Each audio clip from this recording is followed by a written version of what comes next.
नमस्कार दोस्तों, मेरा नाम है प्रदीप कुमार शर्मा और आज से हम शुरुआत कर रहे हैं एक नए सफ़र की, जिसमें हम जीएसटी के कुछ अपडेट्स, आपकी क्वेरीज और डाउट्स लेने की कोशिश करते हैं। चलिए शुरू करते हैं। तो सबसे पहले हम शुरुआत कर रहे हैं GSTR 1 की। GSTR 1 अब अगर आप लेट फाइल करेंगे, अगर एक भी दिन लेट फाइल करेंगे तो GSTR 3B की तरह इसमें भी आप पे पेनल्टी लेट फीस लगेगी आप पर। और ये लेट फीस ऑटो पॉपुलेटेड होगी GSTR 3B में। जिस प्रकार पहले आप GST 3B फाइल करते थे उस पर लेट फीस ऑटो पॉपुलेटेड होती थी, ठीक इसी प्रकार से GSTR 1 में भी अब आप पर लेट फीस लगेगी ऑटो पॉपुलेटेड, जो 3B में आ जाएगी। इसलिए ध्यान रखिएगा, अपनी रिटर्न GSTR 1 भी अब टाइम से फाइल करें। पहले की तरह आप इसमें देरी नहीं कर सकते। हालांकि GSTR 2B के आने से इसमें थोड़ी सी लगाम लग चुकी थी, लेकिन फिर भी अब लेट फीस और लगेगी। दूसरी जो मैं बात बताने जा रहा हूं वो भी GSTR 1 से ही रिलेटेड है। हालांकि वो अभी लागू नहीं हुई है, वो 1 जनवरी 2022 से लागू होगी। अगर अब आप GSTR 3B फाइल नहीं करते हैं पहले, तो आप GSTR 1 फाइल नहीं कर सकेंगे। आपको GSTR 1 फाइल करने से पहले आपको GSTR 3B फाइल करना जरूरी होगा। पहले की तरह आप सिर्फ GSTR 1 फाइल करके अपने कस्टमर्स को खुश नहीं कर सकते हैं। आपको पहले सरकार को टैक्स जमा कराना होगा, उसके बाद ही आप GSTR 1 फाइल कर पाएंगे। लेकिन ये नियम लागू होगा 1 जनवरी 2022 से। तीसरी जो चीज हम डिस्कस करने जा रहे हैं वो है ITC से रिलेटेड। आप जितनी भी परचेज करते हैं अभी, उसका टोटल 5% की छूट आपको 2A में मिल जाती है। यानी कि जो टोटल परचेज है उसका 5% आपको छोड़ दिया जाता है। अगर वो 2A में नहीं भी आएगा तब भी आप उसका ITC इनपुट टैक्स क्रेडिट ले लेते हैं।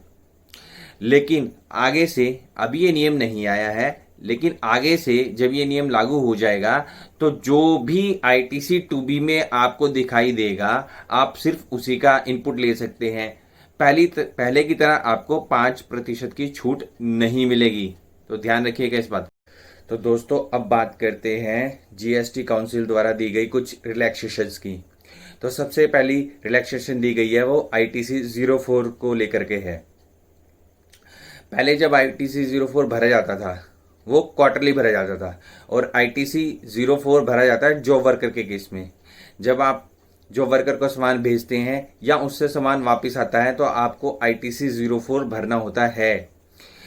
अब अगर आपकी टर्नओवर 5 करोड़ से ऊपर है, तो आपको ये 6 महीने में एक बार भरना होगा, क्वार्टरली नहीं, 6 महीने में एक बार भरना होगा। और अगर आपकी टर्नओवर 5 करोड़ से नीचे है, तो आपको साल भर में एक बार भरना होगा। दोस्तों दूसरी रिलैक्सेशन है हमारी कैश बैलेंस को लेकर के। अगर आपकी 2 ब्रांचेस हैं और एक ब्रांच में आप कैश अवेलेबल है और दूसरी ब्रांच में आपको लायबिलिटी पे करनी पड़ती है, तब आपको जहां पे कैश अवेलेबल होता था आपको वहां रिफंड लेना होता था, और दूसरी ब्रांच में आपको जमा कराना होता था, जिसमें समय लग जाता है। रिफंड लेने में समय लग जाता है और आपको लायबिलिटी आज ही पे करनी है दूसरी ब्रांच में।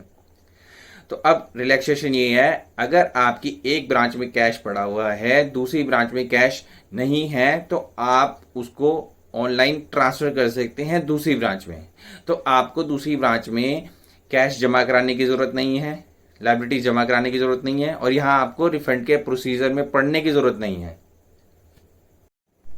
दोस्तों हमारी तीसरी रिलैक्सेशन है इंटरेस्ट को लेकर के। इंटरेस्ट जो हमारे गलत इनपुट टैक्स क्रेडिट लिए हुए पर आता है। दोस्तों जब भी हम इनपुट टैक्स क्रेडिट लेते हैं तो वो हमारी 2A में शो होता है। अगर वो हमारी 2A में शो नहीं हुआ, GSTR 2A में नहीं आया, तो हमको हमारी लायबिलिटी बढ़ जाती है और हमें वो टैक्स जमा कराना पड़ता है। उसके बाद अगर हमारा वेंडर वही बिल दोबारा दिखा देता है, चाहे वो लेट दिखाए, लेट मतलब साल खत्म होने के बाद दिखाए, तब भी हम उसका इनपुट ले लेते थे दोबारा। अब ध्यान देने वाली बात यह है कि अगर आपके वेंडर ने साल खत्म होने के बाद बिल दिखाया तो उसको अगले साल के सितंबर मंथ की रिटर्न भरने से पहले या एनुअल रिटर्न फाइल करने से पहले वो बिल शो करना होगा। अगर उसके बाद वो शो करता है तो हमें वो इनपुट नहीं मिलता है। अगर ऐसे किसी बिल का हम इनपुट ले लेते हैं जो फाइनेंशियल ईयर खत्म होने के बाद सितंबर वाली रिटर्न भरने के बाद दिखाया गया, अगर ऐसे का हम इनपुट ले लेते थे तो ऐसे इनपुट के ऊपर हमारी लायबिलिटी बढ़ जाती है और हमें ब्याज देना होता था 24%। अब ये घट करके 18% हो गया है। दूसरी बात, हमें ब्याज सिर्फ तभी देना है जब हम इनपुट को यूज कर लेंगे, क्लेम नहीं।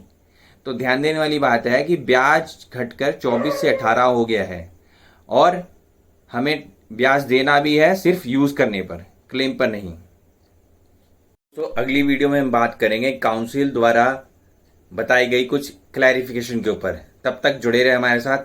नमस्कार।